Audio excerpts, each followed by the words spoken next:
আজকে আপনাদের সাথে একটু অন্যরকম ভিডিও শেয়ার করলাম। সোমবারের সকালটা যে কীভাবে কেটে গেল ঠিক বুঝতেই পারলাম না। হ্যালো বন্ধুরা, কেমন আছেন সবাই? ভিডিও শুরুতেই সকলকে জানাই শুভ সোমবার। আজকে হচ্ছে সোমবার, আর সোমবারের সকাল সকাল আমি স্নান টান করে এখন ফলের জোগাড় করছি, মানে রেডি করছি। বাবা ভোলানাথের মাথায় জল ঢালতে যাব। তো সকালবেলায় রান্না টান্না আমার সব কিছু কমপ্লিট হয়ে গেছে, যেহেতু বরমশাই অফিস গেছে, অফিসের দিকে রওনা দিয়েছে খাওয়া দাওয়া কমপ্লিট করে।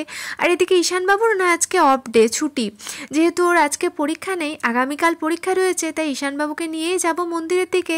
তো ঈশানবাবুকেও বলেছি তুইও জল ঢালবি, তো এই আর কি রেডি করছি। তো দেখুন আমার সব কিছু রেডি হয়ে গেছে। এদিকে এবার আমি যাব মন্দিরের দিকে। তো এইটা হচ্ছে আমাদের হাউজিংয়ের মন্দির। তো দেখুন কত বড় মন্দিরটা, মানে খুব সুন্দর। তো ভোলানাথেরও মন্দির রয়েছে, আরও অনেক ঠাকুরের মন্দির রয়েছে। তো সবটাই আজকে আপনাদের সাথে শেয়ার করতে চলেছি।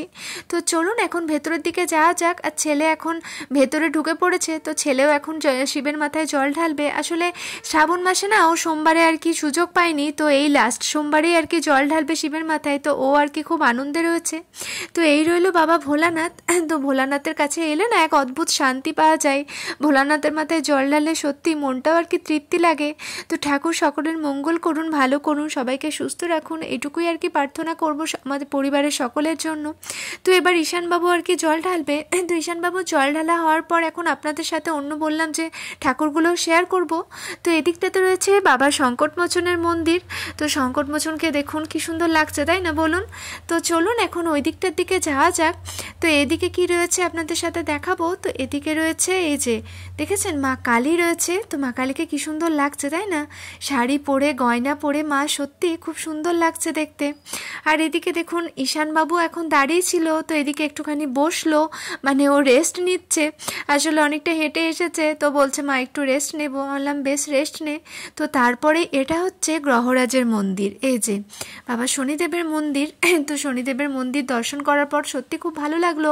আর আপনাদের সাথে আমি অনেক দিনই ভেবেছিলাম জানেন তো, যে এই মন্দিরগুলো এই ঠাকুরগুলো আপনাদের সাথে শেয়ার করব। তো আজকে সত্যি শেয়ার করতে পেরে আমারও মনটা খুব ভালো লাগছে। আর এটা হচ্ছে লক্ষ্মীনারায়ণের মন্দির। তো দেখেছেন কি কত সুন্দর, মানে একই জায়গাতে কতগুলো আর কি ঠাকুরের মন্দির, সত্যি খুব ভালো লাগে। এই জায়গাটা এলেই না মনটা একদম ভালো হয়ে যায়। তো সবশেষে যিনি রয়েছেন এই যে বাবা সূর্যদেবের মন্দির। তো সূর্যদেবকে দেখেও খুব ভালো লাগলো, দর্শন করে খুব ভালো লাগলো। প্রতিদিন সকালবেলায় সূর্যদেবের উদ্দেশ্যে যেহেতু জল দিই। তো চলুন আপনাদের সাথে আজকে একটু অন্যরকম ভিডিও শেয়ার করলাম। তো আশা রাখবো ভালো লাগবে আপনাদের ভিডিওটা। আর কমেন্টে কিন্তু অবশ্যই জানাবেন। আর শেষবেলায় এই যে ঘন্টাটা না বাজালে ভালো লাগে না, তো ঘন্টাটা বাজিয়ে এখন বাড়ির দিকে রওনা দেব। তো আশা রাখবো ভিডিওটা আপনাদের ভালো লাগবে বন্ধুরা। সবাই ভালো থাকবেন, সুস্থ থাকবেন, আর আমায় অনেকখানি ভালোবাসা দেবেন। আজকের মতো টাটা, সবাই ভালো থাকবেন।